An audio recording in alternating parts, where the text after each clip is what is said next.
જુઓ મિત્રો, આ એક પાણીનો લોટો છે. હવે આ પાણી આપણને આપણી જીવનમાં શું ફાયદો કરે એના વિશે આપણે આજે સમજવાનું છે. તો હું તમને એ સમજાવી રહ્યો છું કે આજે પાણી વિશે આપણે સમજીએ છીએ કે પાણી કઈ રીતે પીવું જોઈએ, જમ્યા પછી પાણી ક્યારે પીવું જોઈએ, એટલે પાણીના કેટલા ફાયદા છે એના વિશે હું આજે તમને વિડીયો સમજાવી રહ્યો છું. પ્રથમ, જ્યારે તમે સવારે ઉઠો ત્યારે નૈણા કોઠે ખાલી પેટે જમ્યા પહેલા, નાસ્તો કર્યા પહેલા 1 ગ્લાસ પાણી પી જવાથી તમને રોગમુક્ત તમારું શરીર રહેશે, બીમારી ઓછી આવે છે અને તમારું જે રોગ સામે લડવાની ક્ષમતામાં વધારો થાય છે, રોગ પ્રતિકારક શક્તિમાં વધારો થાય છે.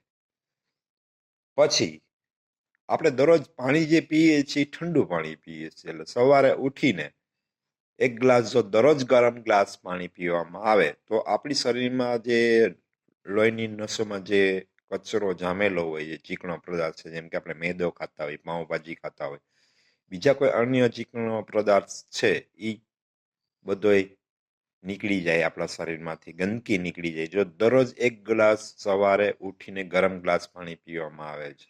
તો તમે નૈણા કોઠે વાયસી મોઢે પહેલા પાણી પી લેવાનું, પછી 1 ગરમ ગ્લાસ પાણી પી લેવાનું, પછી 1 કલાક સુધી જમવાનું નથી, નાસ્તો કરવાનો નથી.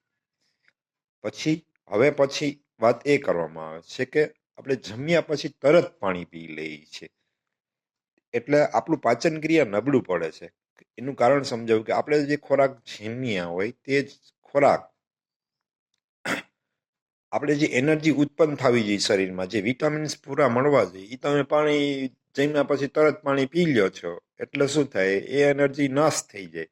એટલે જે શરીરમાં એનર્જી મળવી જોઈએ મળે નહીં, 50 થી 80% એનર્જી નાશ થઈ જાય, એટલે તમારું પાચન ક્રિયા નબળું પડે છે. એટલે ખાસ આગ્રહ રાખો કે પાણીનો ગ્લાસ જમ્યા પછી અડધી કલાક પછી પીવો જોઈએ. અડધી કલાક તો ઓછામાં ઓછી, 1 કલાક પછી પીવો તો પણ બહુ ફાયદો થાય.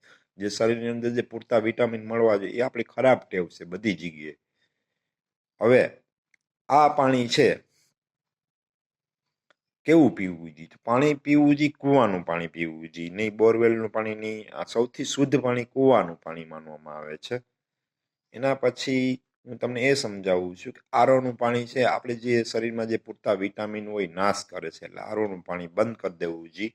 પાણી જો પીવું જોઈએ, ફ્રીજનું પાણી ન પીવું જોઈએ. અને માટલું છે, જે પાણી પીવાનું માટલું આવે છે માટીનું, એ પાણી પીવું જોઈએ દરરોજ. ફ્રીજનું પાણી પીવાથી તમને એમ લાગે કે ઘડીક વાર ઠંડક પડી ગઈ છે, પણ એ ફ્રીજનું પાણી એટલું ગરમ હોય છે, તમારા શરીરને બહુ નુકસાન કરે છે. એટલે ફ્રીજનું પાણી નહીં પીવાનું, આરોનું પાણી નહીં પીવાનું. પછી જે તમે ઓલું કેમિકલ આવે, કેમિકલવાળું પાણી, કે તમે આખો દિવસ પાણી કેમિકલવાળું પીઓ છો, જે ટીપું નાખી દે કેમિકલ, આખો દી પાણી ઠંડુ રહે, ભાઈ એ પાણી ન પીઓ, માટલાનું પાણી પીઓ.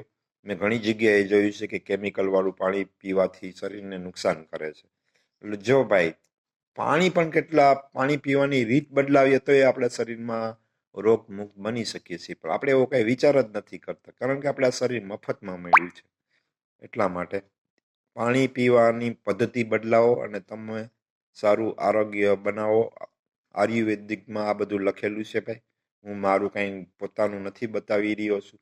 જો તમને મારી વાત ઉપર ઓલું હોય, શંકા હોય, તો તમે યુટ્યુબમાં જઈને વોટર બેનિફિટ લખો તો તમને ખબર પડશે, અથવા ગુજરાતીમાં લખો પાણી પીવાના ફાયદા અને પાણી પીવાની પદ્ધતિ, તો તમને તરત ખબર પડી જશે કે ભાઈ આ પદ્ધતિ છે જે આપણે ખોટી રીતે પાણી પીવાનો છે, તે બદલાવીએ ભાઈ. જય જવાન કિસાન. અને જો મારો વિડીયો ગમ્યો હોય તો લાઈક, કમેન્ટ ને શેર કરજો. યુટ્યુબમાં સિરાજ વટસરિયા છે, તે સિરાજ જમાલ વટસરિયા છે, તે સર્ચ કરજો. ઓકે બાય મિત્રો, વિડીયો જોવા બરાબર થેન્ક યુ.